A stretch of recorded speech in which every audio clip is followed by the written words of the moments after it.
الحمد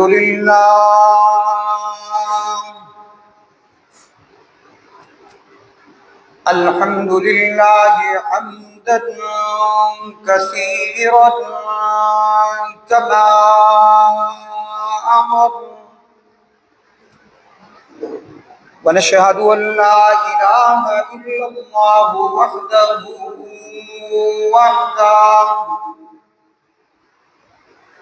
وحده لا شريك له في الخلق والأمر،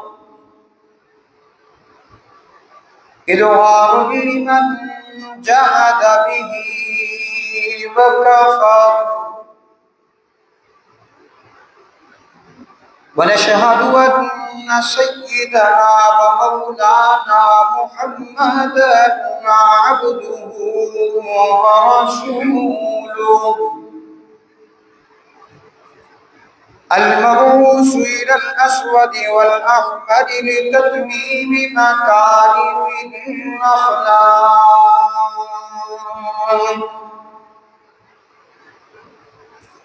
لا يخلق نبي ولا رسول بعده، لا يخلق نبي ولا رسول بعده، ولا أمة بعد أمتي، ولا كتاب بعد كتابي، ولا شريعة بعد شريعتي، صلى الله تعالى عليه وعلى آله الذين هم خلاصة العرب، هم خلاصة العرب العرباء وخير الخلائق بعد الأنبياء،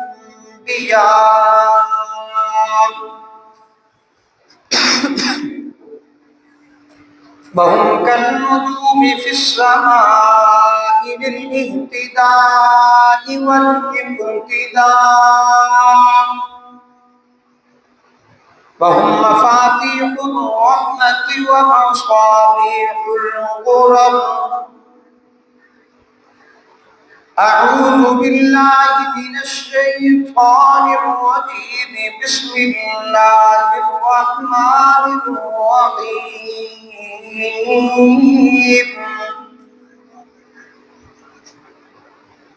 ألف لام ميم، ذلك الكتاب لا ريب فيه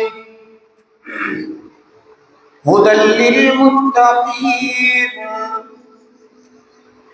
الذين يؤمنون بالغيب ويقيمون الصلاة ومما رزقناهم ينفقون،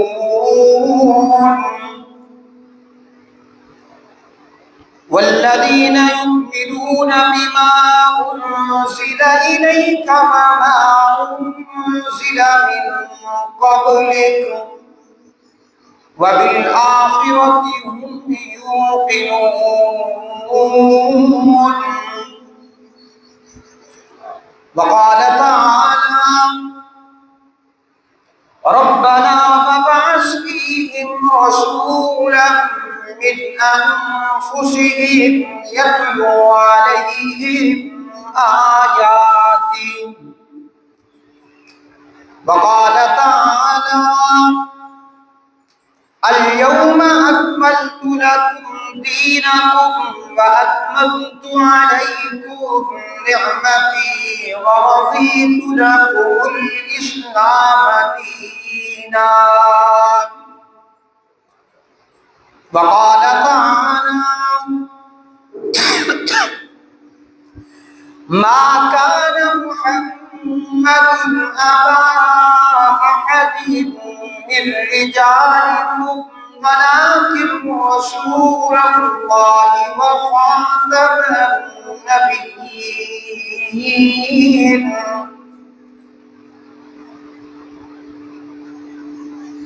رب اشرح لي صدري ويسر لي أمري واحلل عقدة من لساني يفقهوا قولي.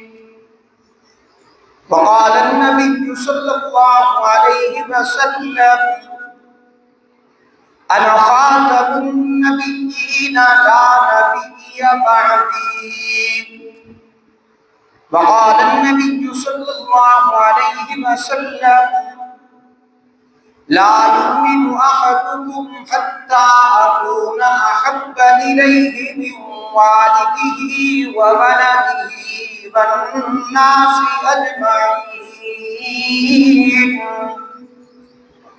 صدق الله مولانا العظيم وصدق رسوله النبي الأمي الكريم، ونحن على ذلك لمن الشاهدين والشاكرين، والحمد لله رب العالمين. درود پاک پڑھیں. اللهم صل على محمد وعلى آل محمد كما صليت على إبراهيم وعلى آل إبراهيم إنك حميد مجيد. اللهم بارك على محمد وعلى آل محمد كما باركت على إبراهيم وعلى آل إبراهيم إنك حميد مجيد.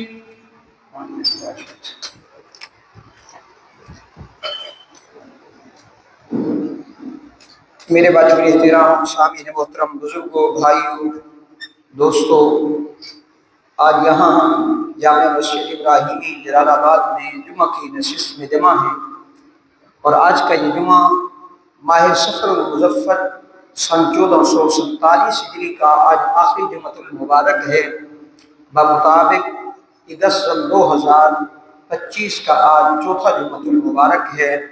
دعا ہے رب العزت سے کہ رب العالمین کچھ گناہگار کو صحیح حق سچ کہنے کی اور پھر ہم سب کو اس پہ عمل کرنے کی توفیق عطا فرمائے. آج کے میرے جمعے کا عنوان اور موضوع عقیدہ ختم نبوت ہے، جو قرآن مجید والفرقان الحمید سے میں نے آیات مبارکہ آپ کے سامنے پڑھی ہیں. انشاءاللہ اسی کے مطابق عنوان عقیدہ ختم نبوت میں نے رکھا ہے. عقیدہ ختم نبوت ایک ایسا عقیدہ ہے جس طرح انسان مسلمان ہونے کے بعد، کلمہ پڑھنے کے بعد نماز بھی پڑھے، روزہ بھی رکھے، حج بھی ادا کرے، زکوٰۃ بھی دے، صدقہ و خیرات بھی دے، تمام عبادات وہ کرے، اشراق، چاشت، اوابین، تمام عبادات وہ دل لگی سے کرے، لوگوں پر خرچ بھی کرے، تو ان تمام عبادات کے ساتھ اس کا عقیدہ توحید ٹھیک نہیں ہے. عقیدہ توحید کے اندر ملاوٹ ہے اس کے، کہ اللہ بھی ہے اور یہ بھی ہیں. جب یہ بھی ہیں اور وہ بھی ہے، جہاں پر بھی آ جائے گا اس کی نماز بھی ختم، اس کا روزہ بھی ختم، اس کا حج بھی ختم، اس کی زکوٰۃ بھی ختم، اس کی تمام عبادات گویا کہ ختم ہیں، ملیا میٹ ہیں. نہ اس کو نماز فائدہ دے گی، نہ اس کو روزہ فائدہ دے گا، نہ اس کو حج فائدہ دے گا. یعنی پتہ چلا کہ عبادات کا معیار جو ہے،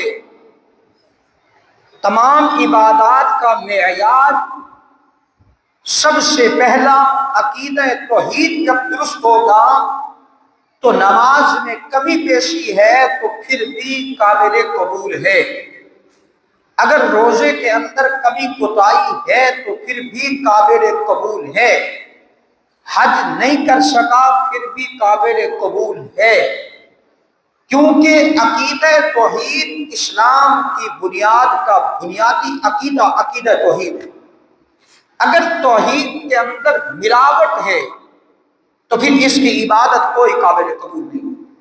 اسی طرح عقیدہ ختم نبوت ایک ایسا عقیدہ ہے ایک آدمی رسول اللہ صلی اللہ علیہ وسلم کو نبی مانتا ہے، رسول مانتا ہے، آپ علیہ الصلوۃ والسلام کے گھرانے کو بھی مانتا ہے، آپ علیہ الصلوۃ والسلام کے صحابہ کو بھی مانتا ہے، آپ کی ہجرت کو بھی مانتا ہے، آپ کی نصرت کو بھی مانتا ہے، آپ کے تمام معجزات کو بھی مانتا ہے، آپ کے تمام اوصاف کو بھی مانتا ہے، لیکن عقیدہ ختم نبوت پر آ کر اس کا عقیدہ یہ ہے کہ آپ بھی رسول ہیں اور آپ کے بعد بھی کوئی رسول ہے۔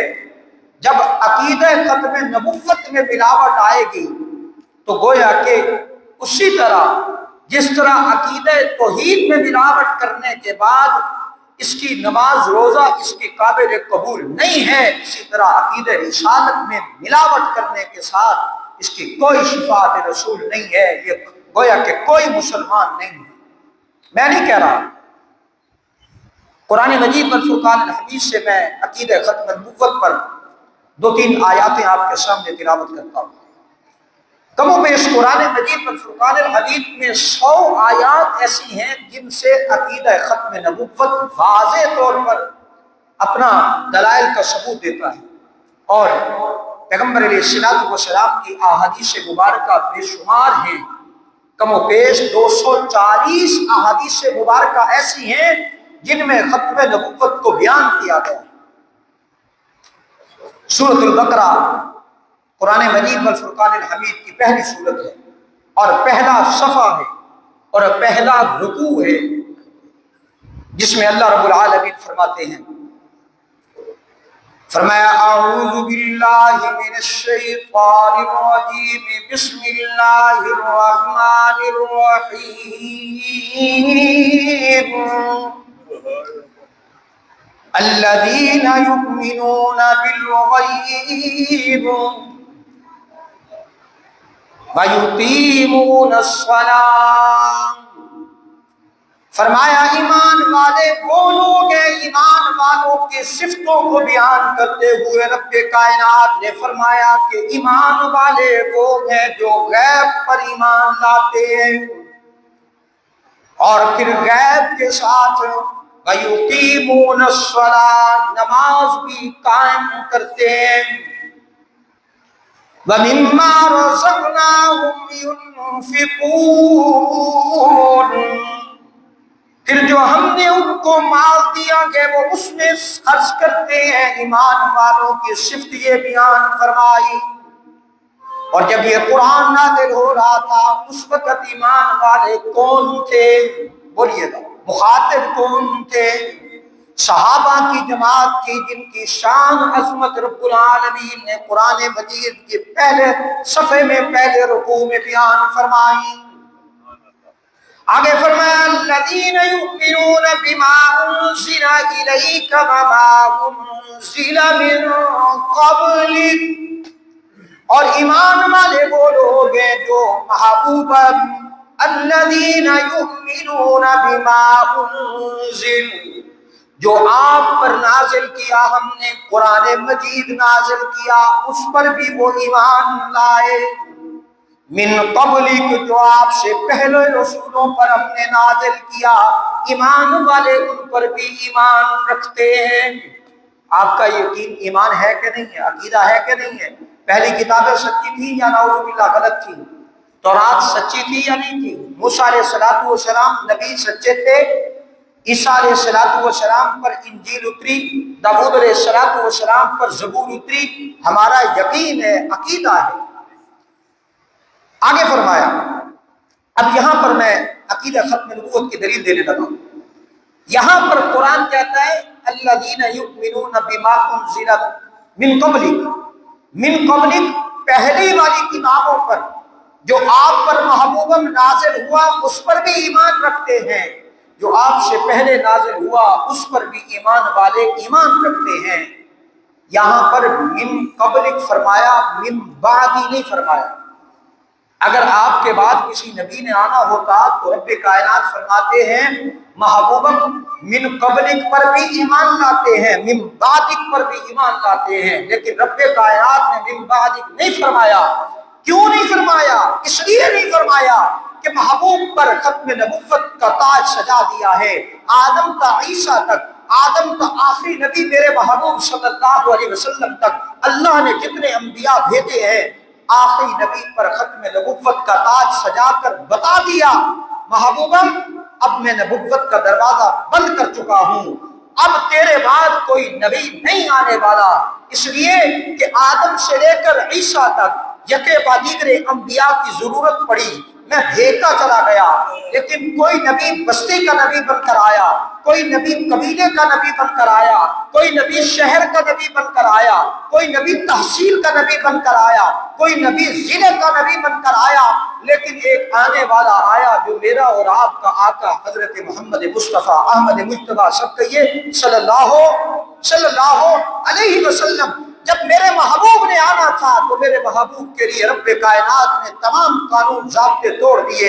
محبوبم تجھے میں نے کسی علاقے کے لیے نبی بنا کر نہیں بھیجا، میں نے کوئی بستی کے لیے نبی بنا کر نہیں بھیجا، میں نے کوئی قبیلے کے لیے نبی بنا کر نہیں بھیجا، محبوبم تجھے میں نے آخری نبی بنا کر بھیجا، قیامت تک کہ تیری نبوت کے ڈنڈے بجتے رہیں گے، اس لیے میں رب العالمین ہوں تو رحمت للعالمین۔ جہاں جہاں میری توحید چلے گی، جہاں جہاں میری ربوبیت چلے گی، جہاں جہاں میں رب العالمین ہوں، وہاں وہاں تو محبوب رحمت للعالمین بن کر آیا ہے۔ اب اندازہ کیجئے گا، یہ ایک مقام تھا۔ دوسرے مقام پر رب کائنات فرماتے ہیں، فرمایا الیوم اکملت لکم دینکم واتممت علیکم نعمتی ورضیت لکم الاسلام دینا۔ جب محبوبم حجۃ الوداع کے موقع پر کھڑے ہیں، جبرائیل امین یہ قرآن لے کر اترتے ہیں، محبوبم آپ کے لیے آپ کا دین جو اللہ نے پسند فرمایا ہے وہ ہم نے آج اس کو مکمل کر دیا۔ جب دین کی تکمیل ہو گئی پھر اس کے بعد کسی چیز کی ضرورت ہوتی ہے، ایک مکان مکمل ہو گیا اس کے بعد اس میں کسی چیز کی ضرورت پڑتی ہے؟ نہیں پڑتی۔ ایک اینٹ جب مکمل ہو گئی ہے اب اس کے اندر نہ اینٹ داخل ہو سکتی ہے، نکالی جا سکتی ہے ضرورت کے تحت، لیکن اس میں داخل نہیں ہو سکتی۔ دین مکمل ہو گیا محبوب، اب اس کے بعد دین تکمیل ہونے کے بعد کسی چیز کی ضرورت نہیں ہے۔ پتہ چلا کہ جب ضرورت نہیں ہے تو اس کا مطلب ہے نبوت بھی ختم ہو چکی ہے۔ اگر دین کی ضرورت ہوتی تو پھر نبوت ختم نہ ہوتی۔ پتہ چلا کہ محبوب آخری نبی ہے، آپ کے بعد کسی نبی نے نہیں آنا، اس لیے قیامت تک کے لیے رب کائنات نے اس دین کو پسند کیا تھا اور اس دین کو تکمیل کر کے میرے محبوب کو رب العالمین نے دین دے دیا۔ آگے تیسری آیات مبارکہ میں نے آپ کے سامنے پڑھی ہے جس میں رب کائنات فرماتے ہیں، فرمایا ما کان محمد ابا احد من رجالکم ولکن رسول اللہ وخاتم النبیین۔ یہ اس آیت کے شان نزول کی طرف میں جاؤں تو بات لمبی ہو جائے گی، صرف ایک بات عرض کرتا چلا جاؤں۔ میرے محبوب نے منہ بولا بیٹا بنایا تھا حضرت زید کو، جو حضرت زید تھے یہ حضرت خدیجہ الکبریٰ کے غلام تھے، انہوں نے حضور علیہ السلام کو تحفہ میں دے دیا، میرے محبوب نے ان کو اپنا منہ بولا بیٹا بنا دیا۔ اب جب حضرت زید کی شادی میرے محبوب نے کروائی، ان کا آپس میں نبھا نہ ہو سکا، حضرت زید کا اور ان کی بیوی کا، چنانچہ حضور علیہ السلام کے کہنے پر اس عورت نے شادی کی اور نبھا نہ ہو سکا، تو بعد میں اللہ کے رسول صلی اللہ علیہ وسلم نے خود نکاح فرمایا۔ جب میرے محبوب نے نکاح فرمایا تو مکہ میں کوہرام مچ گیا، یہ کون سا دین ہے نعوذ باللہ جو اپنے بیٹے کی بیوی سے، اپنی بہو سے شادی کرے، یہ کون سا دین ہے؟ رب العالمین نے قرآن بھیجا، فرمایا ما کان محمد ابا احد من رجالکم، ما کان محمد ابا احد من رجال، توجہ میری طرف، ما کان محمد ابا احد من رجالکم ولکن رسول اللہ وخاتم النبیین۔ اس آیت کے دو حصے ہیں، پہلے فرمایا ما کان محمد ابا احد من رجالکم، محبوباً آپ کسی مرد کے باپ نہیں ہیں۔ محبوب کی نرینہ اولاد تھی یا نہیں تھی؟ محبوب کے بیٹے تھے یا نہیں تھے؟ محبوب کے 3 بیٹے تھے اور میرے محبوب کے وہ تینوں بیٹے بچپن میں فوت ہو گئے، مرد کی شکل میں انہوں نے اختیار، رجلاً مرد کو کہتے ہیں۔ محبوبم آپ کا کوئی بیٹا مرد نہیں بنے گا۔ اس وقت میرے محبوب پر جو اعتراض کر رہے تھے ان کا اعتراض دور ہو گیا کہ منہ بولا بیٹا کبھی بیٹا نہیں ہوا کرتا۔ اس لیے محبوب صلی اللہ علیہ وسلم نے جو شادی کی ہے وہ درست کی ہے، لیکن میرا عنوان یہ نہیں ہے، میں آگے چل رہا ہوں۔ اب جب یہ آیت کا پہلا حصہ اترا میرے محبوب غم زدہ ہوئے، پریشان ہوئے۔ رب کائنات نے اگلا حصہ فرمایا ما کان محمد ابا احد من رجالکم، فرمایا بلکن رسول اللہ و خاتم النبیین۔ محبوبم آپ غم زدہ نہ ہو، آپ پریشان نہ ہو، بلکہ ہم نے آپ کو نبوت کا جو سحر پہنایا ہے، ختم نبوت کا تاج آپ کے سر پہ رکھا ہے، یہ کوئی کم بات نہیں ہے۔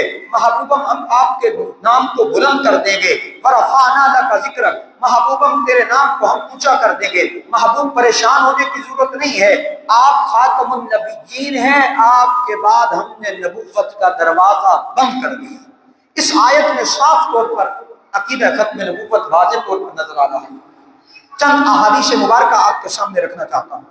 میرے محبوب صلی اللہ علیہ وسلم کا فرمان ہے انا خاتم النبیین لا نبی بعد، فرمایا میں آخری نبی ہوں، میرے بعد لا نبی بعد۔ لا معنی ہوتا ہے نہیں، میرے بعد کوئی نبی نہیں ہے۔ اب یہ حدیث مبارکہ ہے۔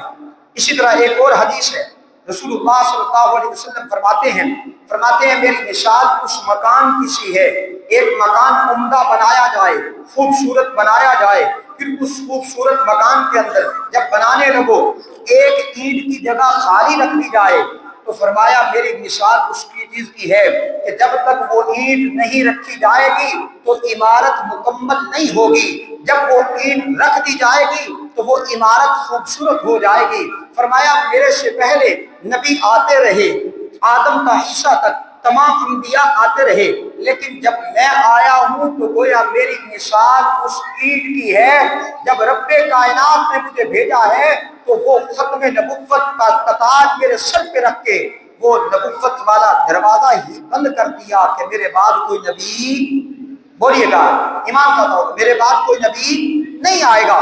پھر فرمایا میرے محبوب نے فرمایا کہ حدیث پاک میں آتا ہے، فرمایا ثلاثون کذابون دجالون، فرمایا میرے بعد 30 کذاب آئیں گے، 30 دجال آئیں گے جو نبوت کا دعویٰ کریں گے لیکن نبی نہیں ہوں گے، بلکہ کیا ہوں گے؟ کذاب ہوں گے۔ کیا ہوں گے؟ کذاب، جھوٹے ہوں گے۔ وہ دجال تو ہو سکتے ہیں لیکن نبی نہیں ہو سکتے، اس لیے کہ میں آخری نبی ہوں، میرے بعد نبوت کا دروازہ رب کائنات نے بند کر دیا۔ اور ایک اہم بات عرض کرتا چلا جاؤں، آدم تا عیسیٰ میرے محبوب تک کیا کوئی نبی اپنی مرضی سے نبی بنا ہے؟ بولیے گا کوئی نبی اب اور آج بھی یا اس وقت بھی میرے محبوب سے پہلے بھی کیا کوئی اپنی مرضی سے نبی بنا کرتا ہے؟ آپ کا ایمان یقین کیا ہے؟ میرا اور آپ کا الحمدللہ عقیدہ یہ ہے نبی وہ ہوتا ہے جس کو رب العالمین نبی بنا کر بھیجتے ہیں۔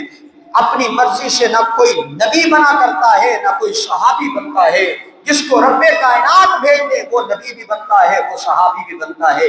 اب نبوت جب آ گئی، میرے نام محبوب آ گئے، تو اب رب العالمین نے نبوت کا دروازہ بند کر دیا۔ اب اگلی بات اس کرتا چلا جاؤں، میرے محبوب صلی اللہ علیہ وسلم کی زندگی مبارک میں بہت سارے ایسے گستاخ تھے جنہوں نے محبوب کی شان اقدس میں گستاخیاں بھی کی ہیں، اور ایسے بھی تھے جنہوں نے نبوت کا دعویٰ بھی کیا ہے۔ میں ایک دو باتیں عرض کر کے بات کو آگے بڑھاتا ہوں۔ میرے محبوب صلی اللہ علیہ وسلم کی شان اقدس میں ابو لہب نے گستاخی کی، میرے محبوب صلی اللہ علیہ وسلم کی طرف انگلی بڑھائی، رب کائنات نے فرمایا تبت یدا ابی لہب وتب، محبوبم یہ بدبخت ہلاک ہو جائے، یہ مارا جائے۔ اور علماء نے لکھا ہے کہ ابو لہب جب مرنے لگا تھا اتنی اس سے بدبو تھی کہ اس کے اپنے بیٹے نسل بھی اس کے قریب نہیں آنا چاہتی تھی، اس کو مکہ کے ساتھ ایک مکان میں جا کر بند کر دیا، اتنی بدبو تھی، مکہ کے اندر رہنا دشوار ہو گیا تھا لوگوں کا۔ آخر وہ وہاں سے نکلتا ہے، لوگوں کو چیختا ہے، چلاتا ہے، کوئی مجھے کھانا ڈال دے، کوئی مجھے پانی ڈال دے، لیکن اس کتے کو نہ کوئی پانی ڈالنے والا تھا نہ کھانا ڈالنے والا تھا، اپنی اولاد بھی اس سے دور ہو چکی تھی۔ مکہ کے چوٹ پہ یہ کتے کی موت مرا، اور اس طرح مرا کہ اس کی میت، اس کی لاش اٹھانے کے لیے بھی اس کی اولاد قریب نہیں آئی، اتنی گندی بدبو تھی۔ اور پھر آخر ایک ملازم کو بلایا، اور اس ملازم کو پیسے دیے جا کر ایک گڑھا کھود کے اس بدبخت کو وہاں پر ملیا میٹ کر دے، اور اس نے اس کو وہاں جا کر ملیا میٹ کیا۔ یہ تھا گستاخ رسول کا انجام۔ آگے چلیے، میرے محبوب صلی اللہ علیہ وسلم کی شان اقدس میں حضرت ابوبکر صدیق کے والد گرامی نے جناب ابو قحافہ بعد میں مسلمان ہوئے، لیکن اس وقت انہوں نے ناگوار کوئی بات کر دی۔ حضرت ابوبکر صدیق نے باپ کے منہ پہ تھپڑ مار دیا، اور یہ بات میرے محبوب تک پہنچی کہ آپ کے یار غار نے ابو بکر نے باپ کے منہ پہ تھپڑ مار دیا۔ میرے محبوب کے پاس جب ابو بکر آئے، پوچھا ابو بکر باپ تھا، باپ کے منہ پہ تھپڑ؟ عرض کی یا رسول اللہ قریب تھا کہ میں باپ کی گردن اڑا دیتا۔ ابو بکر اتنا سخت تو نہیں تھا۔ عرض کی یا رسول اللہ میں اس ذات پر کوئی بات آئے گی تو ابو بکر برداشت کرے گا، لیکن جہاں رب کائنات کی بات آئے گی، جہاں پر میرے محبوب کی بات آئے گی، ابو بکر برداشت نہیں کرنے والا۔ ابو عبیدہ بن جراح اپنے والد کا سر لے کر آتے ہیں، اپنے والد کا سر کاٹ کر یوں کان سے پکڑا ہوا ہے محبوب کے سامنے لے آئے ہیں۔ میرے محبوب نے پوچھا ابو عبیدہ یہ تیرا والد ہے؟ عرض کی یا رسول اللہ میرا والد ہے، لیکن اس نے آپ کی شان اقدس میں گستاخی کی ہے، ابو عبیدہ برداشت نہیں کر سکتا۔ اسی طرح میرے محبوب صلی اللہ علیہ وسلم جب مدینہ المنورہ میں ہی تو ایک بدبخت ایسا تھا کعب بن اشرف، جس نے حضور علیہ السلام کو اتنا پریشان کیا، اتنا پریشان کیا، میرے محبوب ان سے اتنا پریشان ہوئے، اور حضرت حسان بن ثابت کو میرے محبوب نے مقرر فرمایا کہ یہ بدبخت اشعار پڑھ کے لوگوں کو گمراہ کرتا تھا۔ جب بدر کی سرزمین پر بڑے بڑے کافر ابو جہل عتبہ شیبہ یوں گاجر مولی کی طرح کٹے پڑے تھے، تو یہ کعب بن اشرف مدینہ سے مکہ آتا ہے، آ کر مکہ والوں کو ابھارتا ہے کہ تم چلو اور محمد صلی اللہ علیہ وسلم سے بدلہ لیجیے۔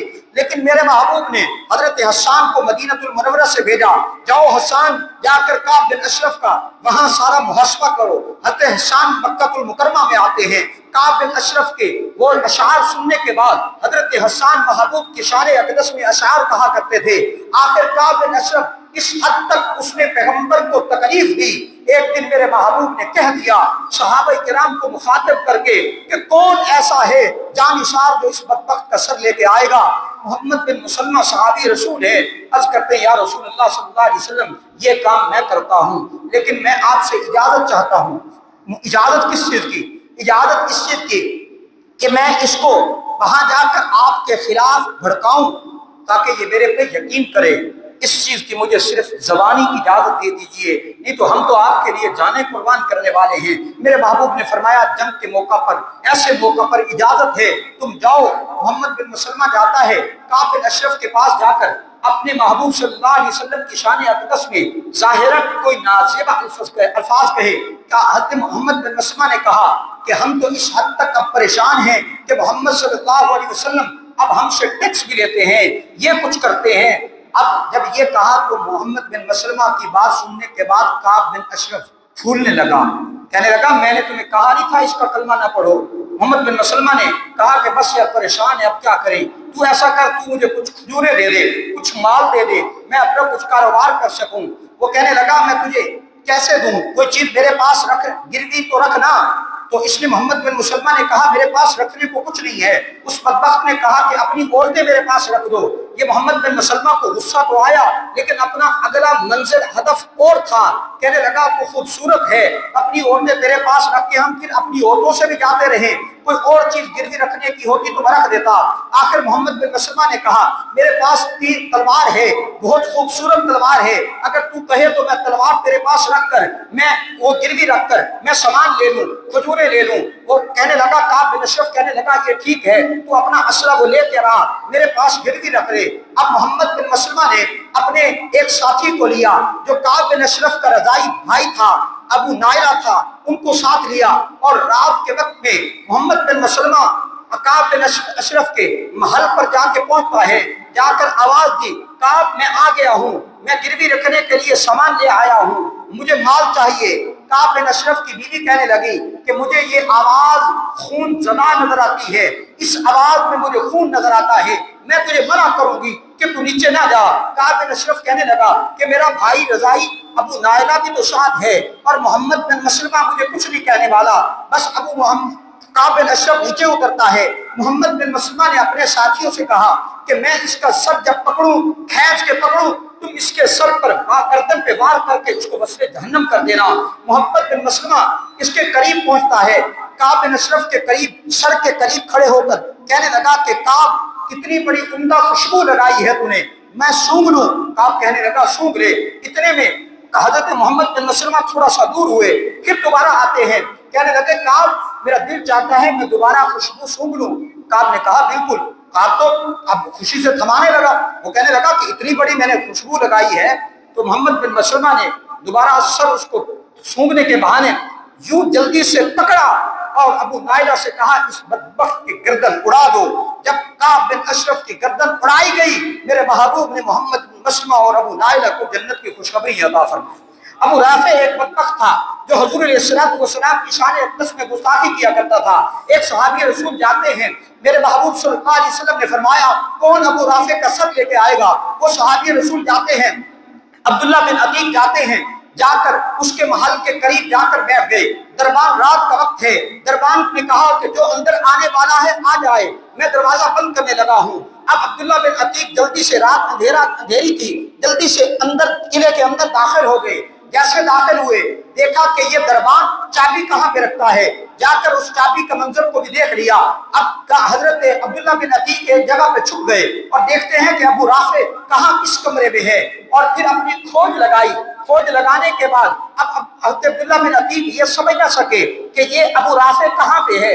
حضرت عبداللہ بن عتیق نے ایک ایسی آواز لگائی تو کوئی ہے میری مدد کرنے والا جو میری مدد کر سکے۔ اتنے میں ابو رافع کہنے لگا کون ہے بھائی آپ؟ میں ہوں آپ کی مدد کرنے کے لیے۔ اتنے میں حضرت عبداللہ بن عتیق کو جیسے اس بدبخت کی آواز پہنچی، جلدی سے اس کے سینے پر یوں تلوار مار کر اس کو ٹکڑے کر دیے، اور یہاں سے عبداللہ بن عتیق واپس آتے ہیں۔ جیسے قلعے سے نیچے اترنے لگے تو ایک ٹانگ ان کی ٹوٹ گئی۔ ٹوٹی ہوئی ٹانگ کے ساتھ عبداللہ بن عتیق، صبح فجر کا وقت ہے، نماز فجر مسجد نبوی میں ہو رہی ہے اور میرے محبوب صف بصف کھڑے ہیں۔ عبداللہ بن عتیق پیچھے آ کر صف میں کھڑے ہو گئے اور نماز فجر کے بعد میرے محبوب کو خوشخبری سنائی عبداللہ بن عتیق نے، اور عرض کیا رسول اللہ بس یہ ٹانگ کا مسئلہ ہو گیا۔ میرے محبوب فرماتے ہیں ٹانگ قریب لاؤ۔ میرے محبوب نے اپنا وہ ہاتھ مبارک اور اپنا لعاب اس ٹانگ مبارک پر لگایا اور تھوڑی دیر کے بعد پوچھا عبداللہ تیری ٹانگ کا کیا حال ہے؟ عرض کیا رسول اللہ وہ جڑ چکی ہے، اس کو کچھ بھی نہیں ہوا۔ ایسے ظالموں کے خلاف میرے محبوب نے بھی خود اس وقت یعنی ایسے بدبختوں کو وصل جہنم کیا۔ بات دور نکل گئی، میں قریب لے آؤں۔ میرے محبوب کے دور میں ایک مسلمہ کذاب آتا ہے، آ کر میرے محبوب کے پاس کہتا ہے میں اس شرط پر کلمہ پڑھوں گا، آپ کا کلمہ اس شرط پر پڑھوں گا کہ جب آپ دنیا سے چلے جائیں تو نبوت مجھے دے جائیں۔ میرے محبوب فرماتے ہیں کہ یہ معاملہ نہیں ہے۔ وہ کہنے لگا چلو نبوت نہ دو لیکن میرے ایک قبیلے کے لیے مجھے نبی بنا دیا جائے۔ میرے محبوب فرماتے ہیں چھڑی مبارک میرے محبوب کے ہاتھ میں تھی، فرمایا مسلمہ تجھے اس چھڑی میں سے ایک ذرا بھی دینے والا نہیں ہوں، تو نبوت کی بات کرتا ہے۔ جب مسلمہ کی طرف میرے محبوب نے ایک صحابی رسول کو بھیجا، حضرت خبیب بن عدی کو بھیجا، جاؤ مسلمہ کذاب کو میرا خط جا کر پہنچاؤ۔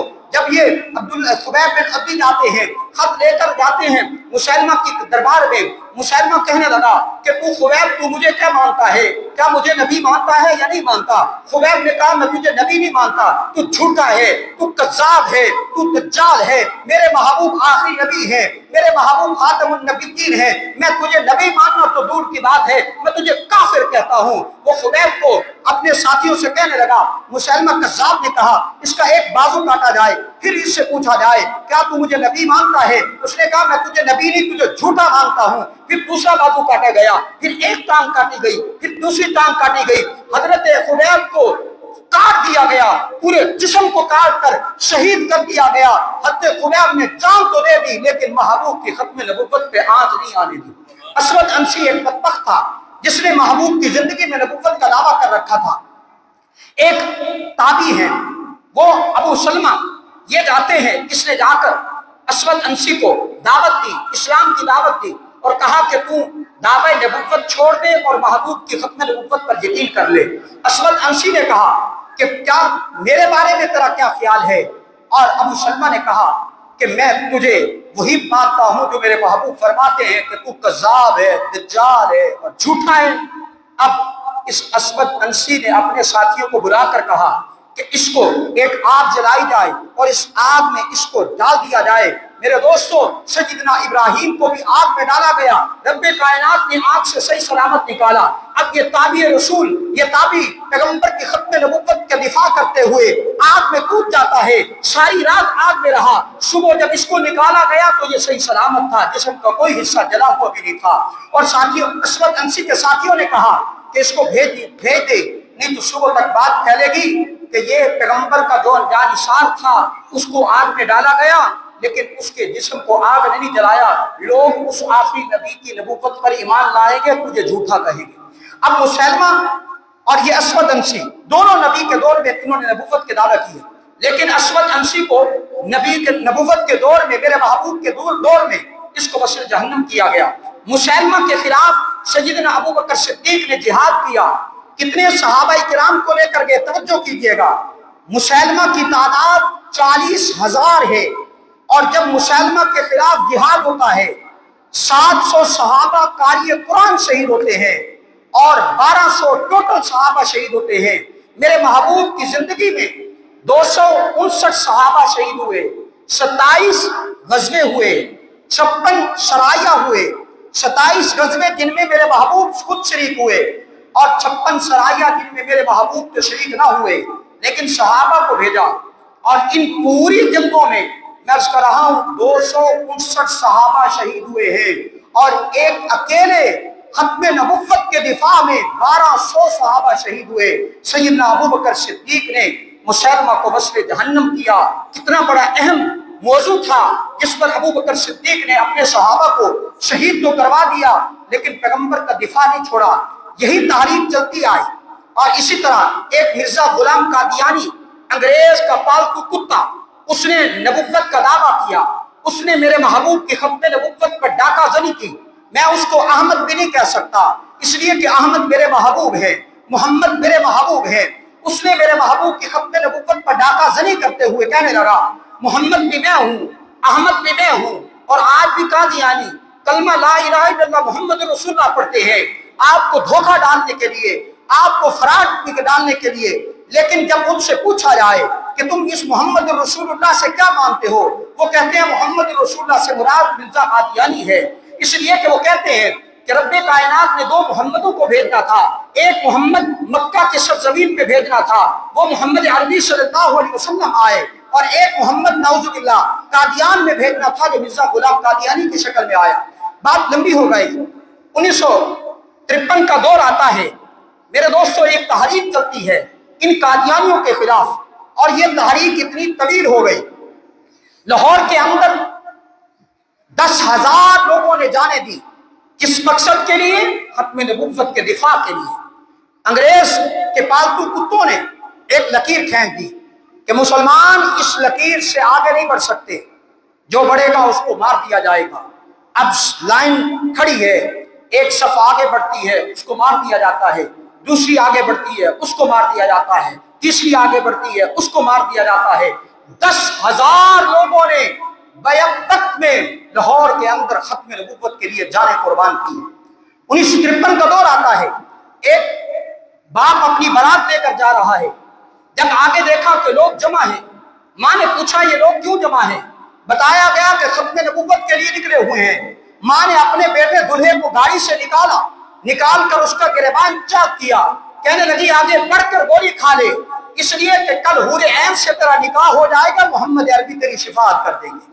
یہی 53 کا دور ہے، ایک 80 سالہ بوڑھا ہے، اور اس نے اپنے کندھے پر 5 سالہ نوجوان اپنے بیٹے کو بٹھایا ہوا ہے۔ اب باپ نعرہ لگاتا ہے ختم نبوت، بیٹا کہتا ہے زندہ باد۔ اب جب یہ نعرہ سننے کے بعد انگریز کے پالتو کتوں نے باپ کو بھی گولی ماری، بیٹے کو بھی گولی ماری۔ ایک نوجوان آتا ہے، کالج سے پڑھ کے آ رہا ہے، دیکھا کہ لوگ جمع ہیں، پتہ چلا کہ ختم نبوت کے لیے جمع ہیں۔ یہ کالج کا نوجوان آگے بڑھتا ہے، پولیس والوں نے اس کو مارا، اس کی ایک ٹانگ فریکچر ہوئی، اور پوچھنے لگے پولیس والے کہ تیرا یہاں آنے کا مقصد تو نہیں بنتا، تو کالج کا اسٹوڈنٹ ہے۔ وہ کہنے لگا کہ ساری زندگی پڑھا ہے، عمل کرنے کا وقت ابھی تو آیا ہے۔ یہی 53 کا دور ہے، ایک نوجوان آگے نعرہ لگاتا ہے ختم نبوت زندہ باد، اس کو پولیس پکڑتی ہے،